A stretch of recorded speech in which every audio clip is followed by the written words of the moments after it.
Next example, इस example में क्या करना है, let a b c be three non zero real number such that the equation root three a cos x plus 2b sin x equal to c, x belongs to minus pi by 2 to pi by 2, has a two distinct real roots alpha and beta with alpha plus beta equal to pi by 3, then find the value of b by a. Find the value of b by a, b by a फाइंड करने के लिए बोला है। तो इसका solution देखो, the given equation b root three a cos x plus 2b sin x equal to c. Let a equal to root 3a, b equal to 2b. The equation becomes a cos x plus b sin x equal to c. Since a and b are non-zero real numbers, a and b are also non-zero.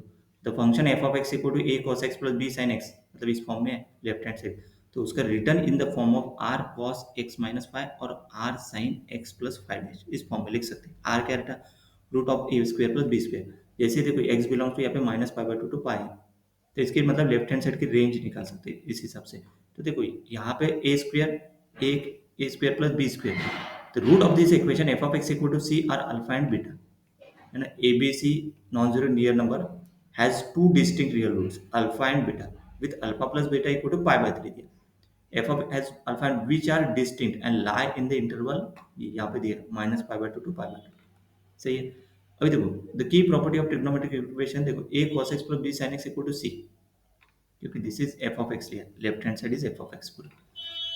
C is that if there are two distinct roots in the interval of length pi or where the function is a mono, मतलब देखो their average is a critical point of the function in that interval, जैसे तो find करेंगे अपन critical point, okay, average there average, तो critical point के लिए f of x लिखेंगे। एफ ऑफ एक्स क्या है, तो एफ डैश ऑफ एक्स क्या हो जाएगा, इसका derivative minus a sine x plus b cos x.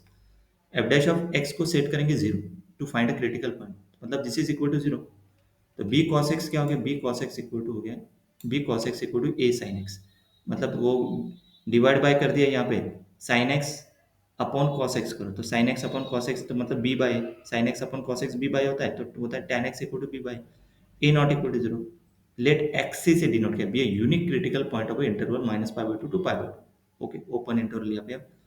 तो एक्स सी इक्वल टू क्या हो गया, tan inverse of b by a, क्योंकि क्रिटिकल पॉइंट मतलब tan x equal to b by है ना, तो तो बी बाय ए, तो टेन इनवर्स क्या हो जाएगा, एक्स इक्वल टू यही से एक्स यहाँ से निकलेगा ना, टेन उधर गया तो कहता है टेन इनवर्स, तो उसको arc tan, that is tan inverse, arc tan मतलब tan inverse, that is b by. Since alpha and beta are two distinct points, this one and f of x can have at most two roots in the interval of length 2 pi at most. So x must be lie strictly between alpha and beta. देखो क्योंकि critical point दो root के बीच में है, अगर सही, therefore यही से क्लियर होता है, मतलब में कि ये मीन है ना, can have at most two roots in the interval length of 2 pi and at most one extremum in the length of interval length of 2, तो xc must be likely strictly between alpha and beta। तो xc क्या हो गया, therefore xc equal to alpha plus beta by 2। so we are given that alpha plus beta equal to pi by 3 given दिया है, तो pi by 3 put करने के बाद ये क्या गया, xc क्या गया pi by 6।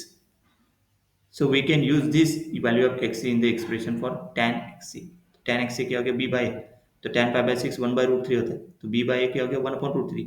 so a equal to root 3 a and b equal to 2b, है ना। a equal to root 3 a और b equal to 2b कहाँ से लाया, ये जो गिवन दिया ना, देखो इसको हम a sin a cos b b sin a, मतलब देखो a क्या हो गया root 3 a and capital b क्या हो गया 2b, पुट कर दो यहाँ पे b by a में, तो पुट करने के बाद 2a 2b by a equal to 1 आ गया, मतलब b by a equal to 1 by 2, this is the final answer 1 by 2।